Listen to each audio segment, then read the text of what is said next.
Ang kwentong ito ay hango sa totoong buhay. Karanasan ito ni Pidok. Taong 1978, Sariaya, Quezon.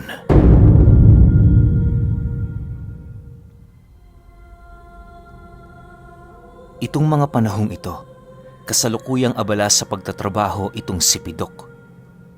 Hindi dahil sa meron siyang pinaghahandaan, bagkus ay nagtatabi siya para meron siyang maibigay sa kanyang kaibigan. Nabalitaan niya kasi yung aalis na sa mga susunod na buwan, kung kaya't bilang pagpapakita ng kanyang pasasalamat dito, ginawa niya ang lahat para makaabot kahit papaano. Palagi naman silang nagsasama ng kaibigan niyang yon. Sa katunayan, walang hapon na hindi ito bumibisita sa bahay nila. Bagaman may asawa na itong si Pidok, hindi ito sapat para may pagpatuloy pa rin nila ang kanilang mga nakasanayang gawain.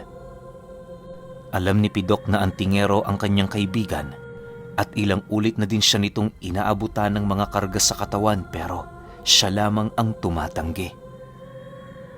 Naniniwala kasi siya na hindi na niya kailangan ng bagay na yon, gawa ng mas malakas ang paniniwala niya sa pananampalataya.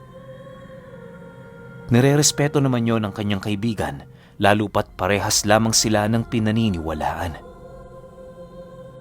Sa pagsapit ng 3 linggo ng buwan, sumabay sa kanyang pagtatrabaho ang pag-aani ng palay. Para marami siyang salaping maitabi, minabuti niyang makigapas sa palayan. Kapag umaga nagagapas siya, at kapag gabi naman, nag-aasikaso siya ng kanyang mga pananim sa bukid. Kahit hindi siya nagkakaroon ng maayos na pahinga tuwing gabi, hindi niya yun gaanong iniinda, alang-alang sa regalong ibibigay niya sa kaibigan niya. Sa pagtungtong ng araw ng pag-alis nito, habang naghahanda si Pidok noon sa trabaho, bumisita yon sa kanilang bahay, dala-dala ang gamit nitong dadalhin sa kanyang pag-alis. Pagsilay nito kay Pidok na naghahanda ng mga dadalhing gamit sa pagtatanim ng palay, dali-dali naman yung lumapit habang nagwiwika ng, "Pidok, ngayon na pala ang alis ko. Pasensya ka na, hindi kita nasabihan ukol sa eksaktong araw ng aking pag-alis. Mag-iingat kayo rito ha. Hayaan mo, kapag may panahon ako, babalik ako." Nang marinig naman niya ang sinabi nito, tila ba bahagya namang tumigil ang kanyang mundo. Halos hindi niya inakalang darating na ang araw na yon kung saan kinakailangan na nilang maghiwalay na dalawa. Walang sabi-sabi, agad namang kinuha ni Pidok ang kanyang naitabing salapi, sabay walang pag-aalinlangan na ibinigay ito sa kanyang kaibigan. "Pasensya ka na ha. Yan lang ang nakayanan kong itabi para sa'yo. Sana makatulong yan sa pagbabagong buhay mo. Hangad kong ikakabuti ng buhay mo, Nong. Mag-iingat ka." Seryosong sagot ni Pidok sa kaibigan niya.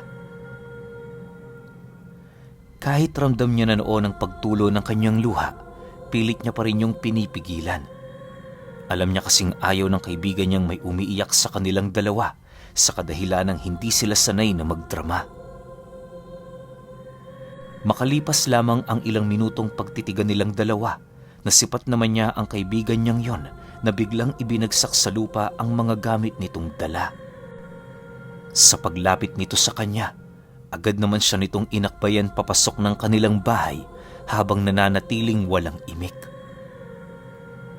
Bagaman nagtataka na noon si Pidok, pinilit niya pa rin doong makisama, gawa ng ang buong akala niya meron lamang itong ibabahaging mahalagang bagay sa kanya. Subalit sa pagsarado nito ng pinto ng kanilang silid, nasipat niya yung kumuha ng libreta at kasabay nito ang pag-uutos nito sa kanya na lumuhod. Kahit labis na siya noong nagtataka, pinilit naman niyang sundin ang utos ng kaibigan niya sa paniniwalang meron itong gagawing bagay na makakabuti sa kanya at ng kanyang pamilya. "Pidok, ito lang ang kaya ko maibahagi sa'yo. Alam ko namang ayaw mo ng mga agimat. Hayaan mong sa pamamagitan ng mga usal na ito, mapoprotektahan ko pa rin kayo kahit wala na ako rito." wika ng kanyang kaibigan.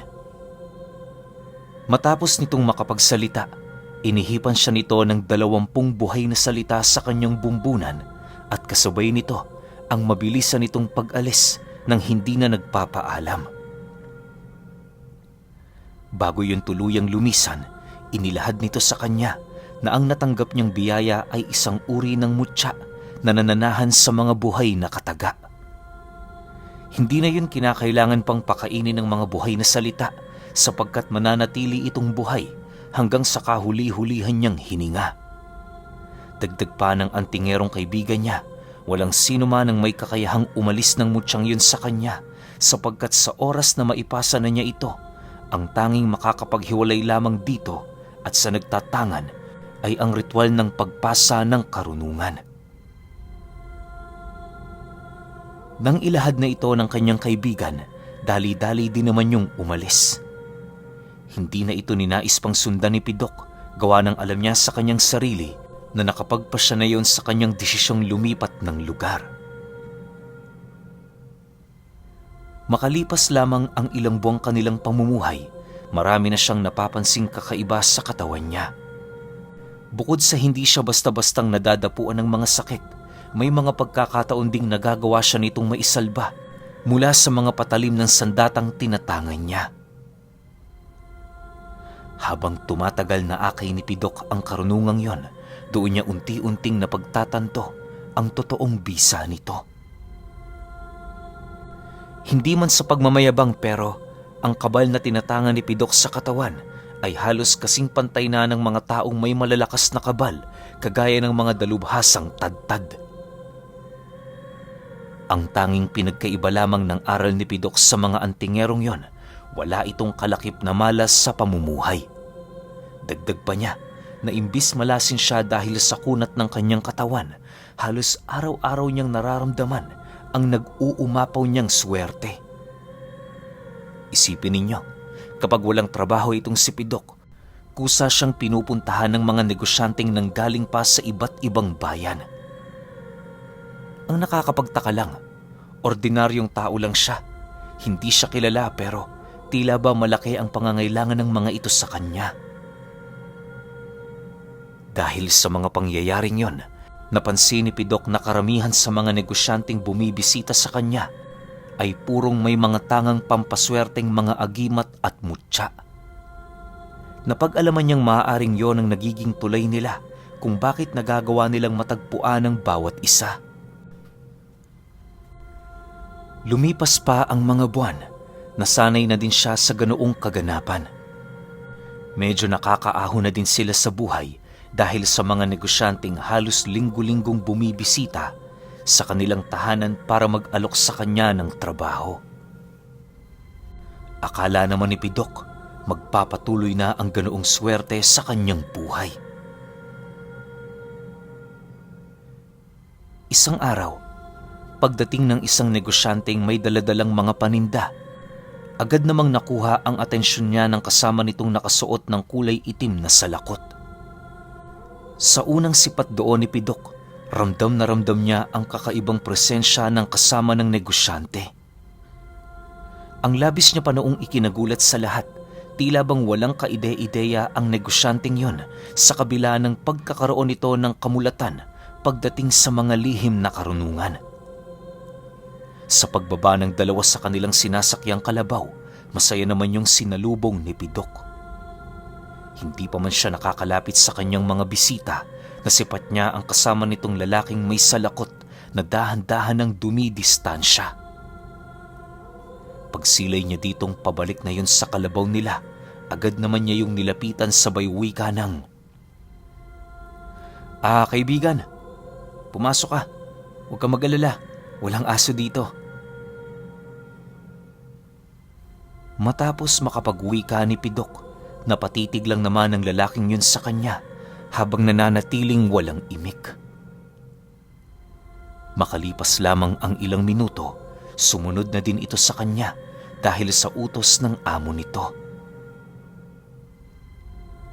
Habang binabagtas nila ang daan, doon nila napag-usapan ang tungkol sa alok na negosyo.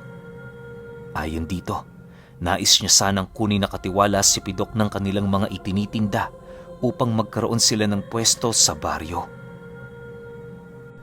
Bukod sa palagi silang magkikita, makakatulong din yun sa paglago ng pinagkaisahan nilang negosyo. Dagdag pa ng negosyante na kapag napalago ni Pidok ng doble ang kanyang puhunan, ibibigay niya ang pwesto ng kanyang negosyo na binabantayan nito. Dahil sa mga katagang inilahad ng negosyanteng yun sa kanya, hindi naman niya naiwasang tumanggi. Kung iisipin, pabor sa kanya ang alok na yun, lalo pat wala siyang papakawalang pera. Sa pagpapatuloy ng kanilang pag-uusap, naging masaya naman ang lahat, gawa ng walang tumutol sa mga planong kanilang inilahad. Bago pa man sumapit ang hapon, nagpasya na ang dalawa na umalis sa bahay nila. Nga pala, Pidok, itong katulong ko na muna magdadala ng mga paninda mo dito. Hindi ako maaaring magdala ng mga itinitinda mo sapagkat marami din akong ginagawa. Mabait naman to. Huwag kang mag-alangang utusan siya. Wika ng negosyante habang naglalakad papalabas ng kanilang tahanan. Sige ho, makakaasa ho kayo.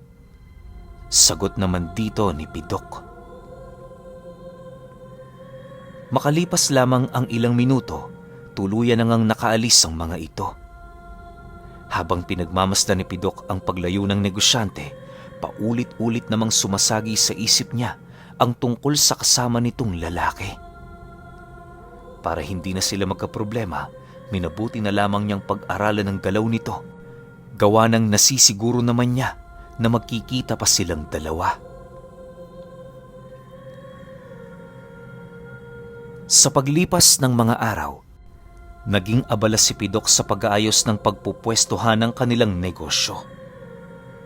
Hindi naman naging mahirap para sa kanya na magtayo ng mumunting tindahan, gawa ng marami din naman sa kanyang mga kakilala ang nagmagandang loob na siya ay tulungan. Labis-labis naman ang pasasalamat niya sa mga ito, gawa ng kahit papaano hindi yun nagsasawalang imik sa tuwing nakakakita sila ng kanilang mga kababaryo na nangangailangan ng tulong.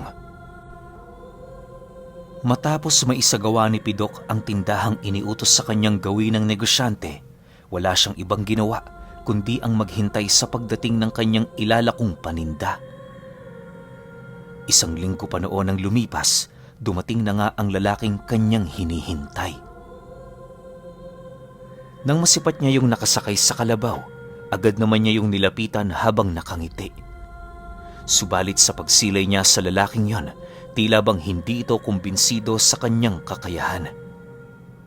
May nararamdaman din siyang pagdududa dito pero hindi niya yun gaanong pinansin. Kahit alam ni Pidok na may karunungang tinatangan ng lalaking yon, sa abot ng kanyang pag-iintindi, pinilit niya yung pakisamahan. Subalit kahit anong gawin niyang paglapit dito, tila ba hindi yun sapat para makuha niya ang loob ng lalaki. Ang labis niya lang noong ipinagtataka ay kung bakit hindi ito naaapektuhan ng kanyang tangang mutya.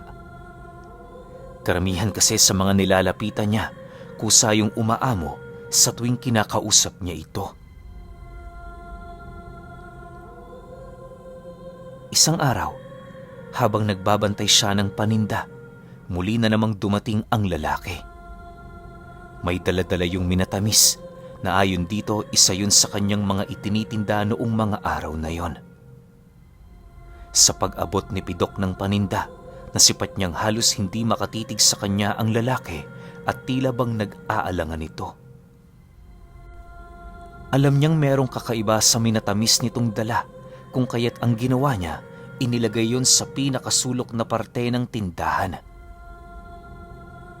Dito ka muna, baka kasi umalis ako mamaya eh. Wika ni Pidok pagbalik niya sa kinaroroonan ng lalaki. Matapos nitong marinig ang kanyang sinabi, tumingin lang naman yun sa sahig habang nananatiling walang imik. Maya-maya pa, mahinahong sumagot naman ito sa kanya ng, "Alis ka dito nang hindi ako binabantayan? Paano kung mawala yung mga kita mo? Sinong sisisihin mo? Ako?" Dahil sa sinabi nito, tila ba hindi naman napigilan ni Pidok ang kanyang sarili na maggalit. Pagsilay ng kanyang mga matang nanlilisik sa mukha ng nilalang na yon, bigla naman yung napaatras at kasabay nito ang dahan-dahan nitong panginginig. Matapos niyang masilayan ang pagkasindak ng lalaki, hindi na siya nag-alangan pang harapin ito habang sinasabihan yon ng mga bagay na ayaw niyang marinig sa kanyang lugar.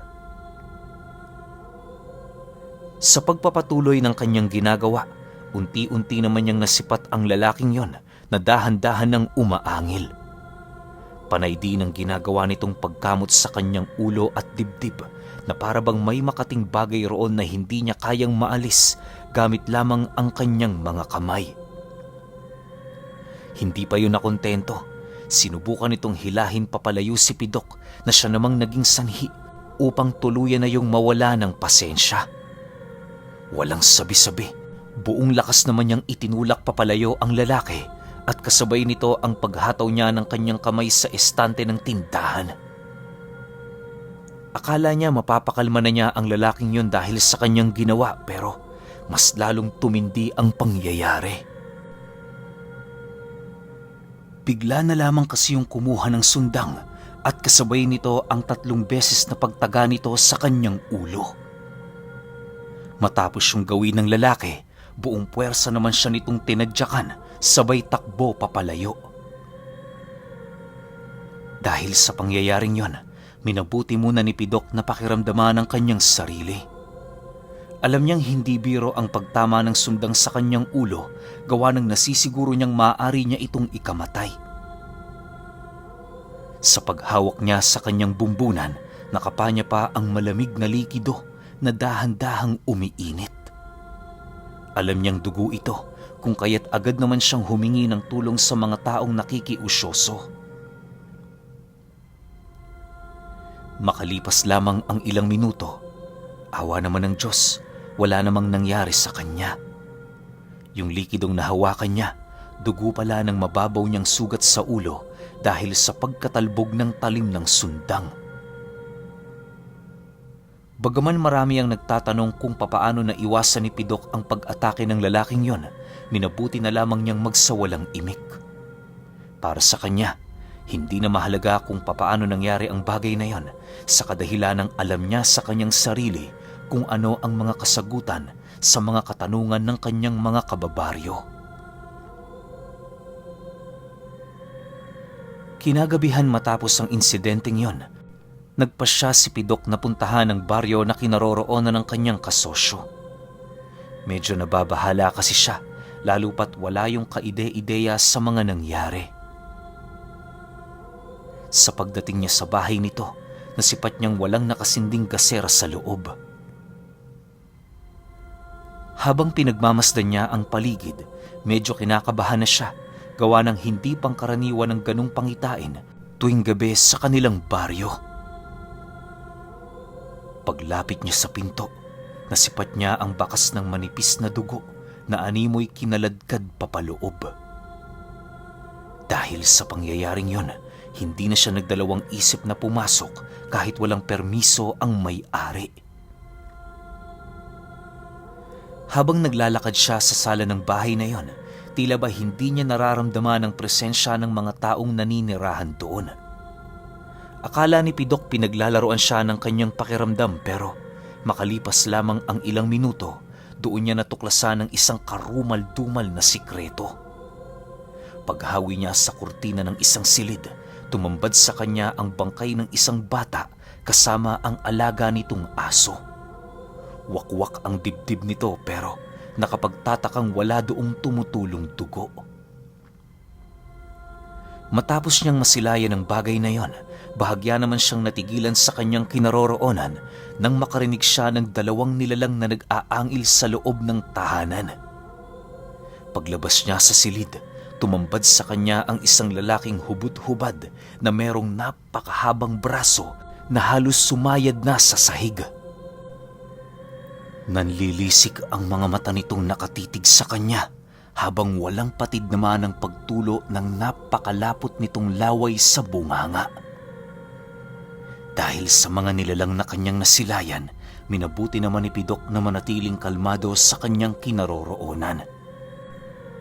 Unang pumasok sa kanyang isipan noon, hindi karapat-dapat nakatakutan ang mga nilalang na yon dahil nasa panig yon ng dyablo. Sa pag-ikot ng kanyang paningin sa paligid, nasipat niya ang kanyang kasosyong nakatali sa lubid, di kalayuan sa hagdan ng bahay nitong patungo sa ikalawang palapag. Napakarami na din itong galos at saksak sa katawan na tila bang pinaglaruan niyo ng mga nilalang noong hindi pa siya doon nakakarating.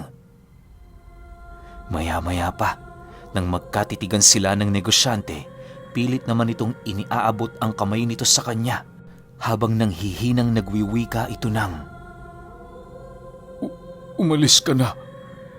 Pidok, umalis ka na. Hindi mo sila kaya. Nang marinig naman ni Pidok ang sinabi ng kanyang kasosyo, mas lalo pa siyang umapoy sa galit. Pagkarinig naman ng isang aswang sa mga sinabi nito, walang pag-aalangan niya tong kinalmot sa balikat na siyang naging sanhi upang tuluyan na yung mawala ng wisyo. Matapos itong masilayan ni Pidok, hindi na siya nag-alangan pang sumugod sa dalawa sa kabila ng kawalan niya ng armas na dala. Pagsilay naman ng dalawang aswang sa kanyang ginawa, mabilis na naman yung lumundag sa ikalawang palapag at kasabay nito ang walang pagdadalawang isip nitong pagsugod sa kanya. Halos inabot din sila ng ilang minutong pagbubuno sa bawat isa hanggang sa dumating ang puntong nararamdaman na ng mga aswang ang napakabigat na kamay ni Pidok.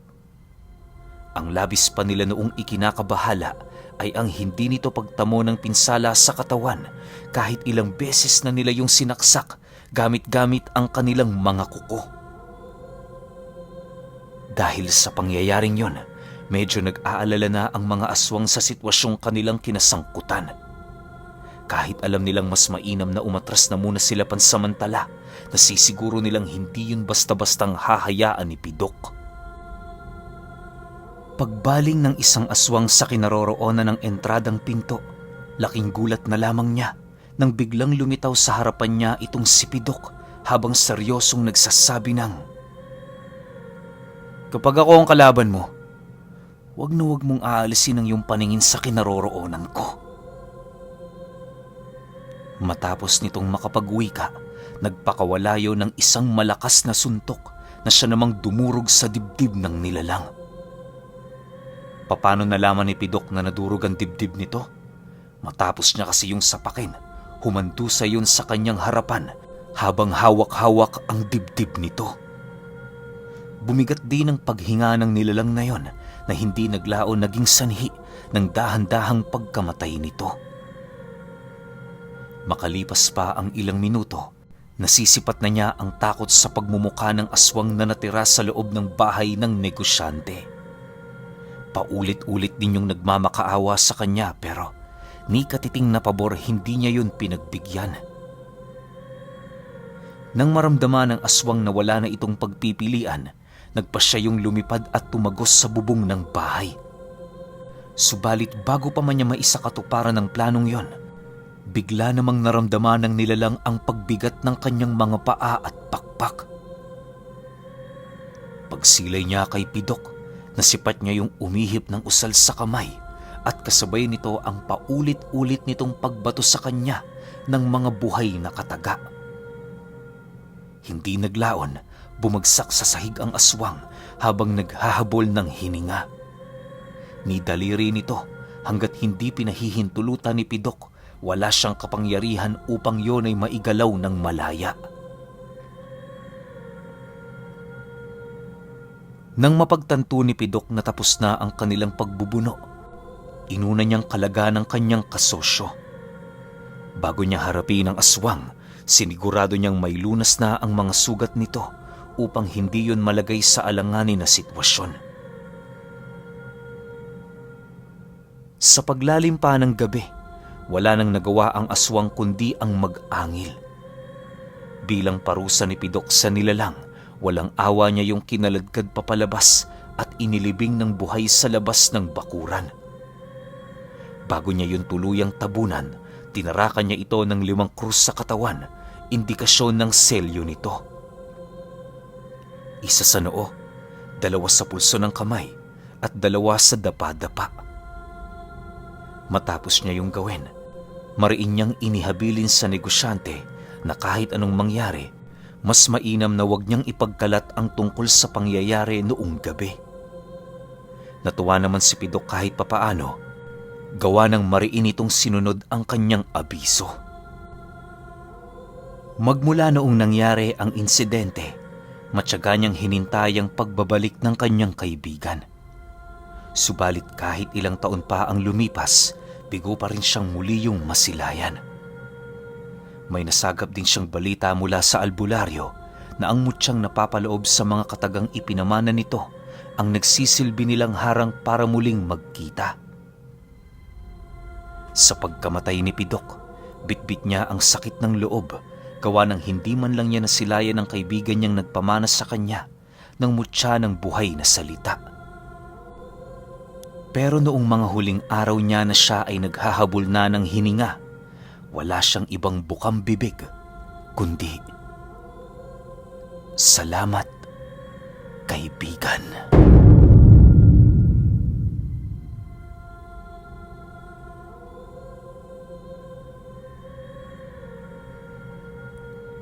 Okay, opinyon ko sa kwento. Sobrang nakakalungkot kasi akala ko happy ending siya na pag yun nga, sinunod niya yung mga payo ng kaibigan niya na nagbigay sa kanya ng mutya ng buhay na salita. First time ko lang narinig to. Babalik yung kaibigan niya. Pero hindi eh. Ang sabi ng albularyo, yung mutya na yun na ibinigay sa kanya ng kaibigan niya, yun yung namamagitan para hindi na sila magkita. Isipin nyo kung gaano kasakit yun. Hindi naman na pwedeng isakripisyo ni Pidok yun o ikalas sa katawan niya kasi kailangan nga ng ritual na magpapakalas sa gamit na yun. Malay ba neto ni Pidok? Hindi naman siya interesado dun. Siguro hindi niya rin natanong sa albularyo kung kaya rin bang gawin ng albularyo yung ritual ng pagkalas ng gamit. 'Di ba? Medyo nalungkot lang ako sa kwento. Maganda sana kung nakita sila ng kaibigan niya sa dulo tapos pwede niya nang ipagmalaki na natuto na siya kahit ayaw niya. Yung alam niyo yun na kusa niyang nalaman lahat ng mga bagay na walang nagtuturo. Kasi nga isipin niyo na lang, mutya ng buhay na salita, 'di ba? So ibig sabihin nun, matik lahat ng magiging karga mo sa katawan mo passive na 'yon. Gagana siya mag-isa, hindi mo na kailangan ng buhayin o kung ano man. Kinumpara pa nga siya dun sa grupo ng Tadtad. Alam ko karamihan sa inyo kilala yung grupo na 'yan. Kinakatakutan talaga 'yan, tsaka nire-respeto. Pero yun lang yung napansin ko sa kwento, nalungkot lang ako. Pero kayo, kung may opinion kayo sa kwentong ito, comment nyo lang sa baba. Yun lang. Hanggang sa susunod na kwento. Salamat.